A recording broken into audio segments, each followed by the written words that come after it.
This video is brought to you by Cool Green Clothing. Cool Green Clothing is a Baltimore-based clothing line that started back in 2018 and has been growing strong ever since.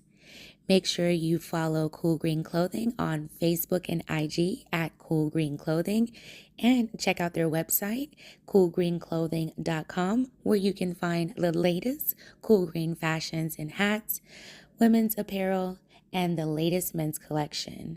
Remember, if you ain't coolin' and getting the green, you're in the way. What's up, kings and queens? It's your girl, Charlotte Moore. As always, we give thanks for another day, you dig? So as the CEO and founder of Motivational More, we take pride in working with incredible creative entrepreneurs. And today, we are shooting a campaign for Cool Green Clothing, founded by the one and only AC Green. So the vibrational energy of this line is all about street vibes, a growth mindset, hustle. So today, we are highlighting this, guys, the Baltimore Cool Green Snapback. How cute is this? Look at this. So we're going to have so much fun on the shoot. And I'm telling you, follow Cool Green Clothing. It's so important for us to support our entrepreneurs. There's so much talent in Baltimore. And as a creative entrepreneur myself, I know how hard it is. And I love to see just people going out there and going for their dreams. So let's get it. What is going on, YouTube fam? It's your boy Tony 2Times, and we back with another episode of the Baltimore Way, man. Before I start, be sure to smash that like button. Definitely watch the video to the end to hear the full story. Let's get right into it. A hitter. What turns a person to a shooter? Is it circumstances or environment? Is it something that can be taught or learned? Or is it already in the individual? Either way, we all know people that some see and go the other way. Or they are known for being zero tolerance in their community. But can having a reputation lead to a person name being brought up and things they have no involvement in or being falsely accused?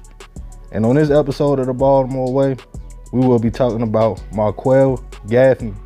According to sources, Marquel will pop up on Baltimore police radar as a hopper around about 2007. A man named Albert Smith, who was 56 years old, was hit and unfortunately lost his life. At the time, Marquel, who was just 15 years old, name came up as the shooter.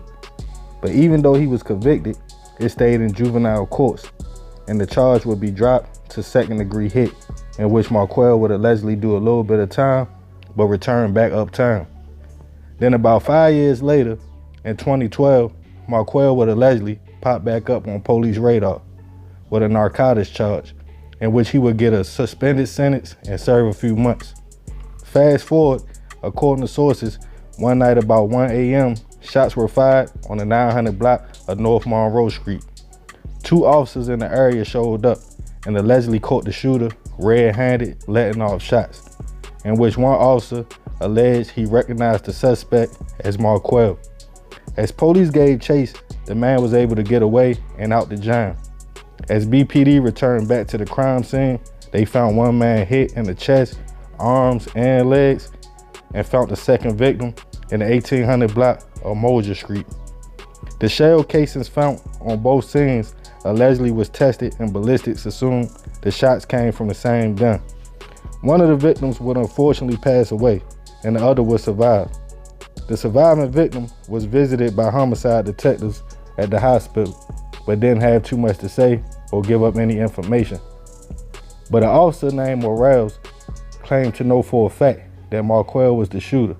Going off the fact he stated they made eye contact before the man fled the scene, also stated he had patrolled the area for years and knows everyone and had a book with photos and addresses of most people in the neighborhood. About 3 hours after the hit, 4 men were spotted at a BP gas station on the corner of Monroe and Lafayette Avenue. Police questioned all men and arrested Marquel, who was in the group. He was charged with the double shooting, and it made headlines as a 21-year-old man having 2 hits in 5 years. But as the case made the court, it seemed like most of the case was just circumstantial evidence. The surviving victim even took the stand, stating he grew up with Marquel and he wasn't the shooter, saying it was another man who approached the two and let off shots. But on stand, The survivor said he only knew the shooter from the neighborhood, but not by name. Another witness who said he was right there when the other victim lost his life, he also stated before taking his last breath, the man told him he saw the shooter but didn't know exactly who it was. Even phone calls from that night that Marquel had made at the time of the hits allegedly showed he was home when his girlfriend stated she spoke to him on FaceTime and he was in his room the entire time. Other friends of Marquel also stated they spoke to him around about the time the shooting took place. Either way, officers tried to place Marquel as the hitter, especially since the hit happened in the same area that the previous hit of the man in 2007 was done at, and Marquel was charged. Throughout all the court proceedings, Marquel would be found guilty of the hit and attempt and sentenced to life plus 85 years. Even though the victim tried to keep the G code and Marquel's friends said he was home all night, it seemed like officers and prosecutors wanted him. Maybe for the previous hit as a team. Moral of this story, in the streets, everyone wants a name, but depending on what the name is made of, you have to deal with it. It could be a name from getting money, being cruddy, or being a hitter, in which they all come with consequences. So do you really want to make a name for yourself to be a hot boy? But hey, that's the Baltimore way. Man, crazy story, you feel me? Definitely let me know what y'all think about this one. And the person who sent it to me, you know what I mean, when I was reading it, and I was reading what they had to say about it, they were saying, a lot of people were saying he was innocent. And you know, I don't know, you know what I mean? You know, it's a he say, she say kind of thing. So I don't know if that's the case or not. But at the end of the day, the victim, whoever survived, they probably was just trying to keep the G code. They probably was trying to leave it in the streets and let the streets deal with it. That's how some people handle it. Even if he felt like Marquel was the hitter, he like, no, I want him to come home so I could deal with it.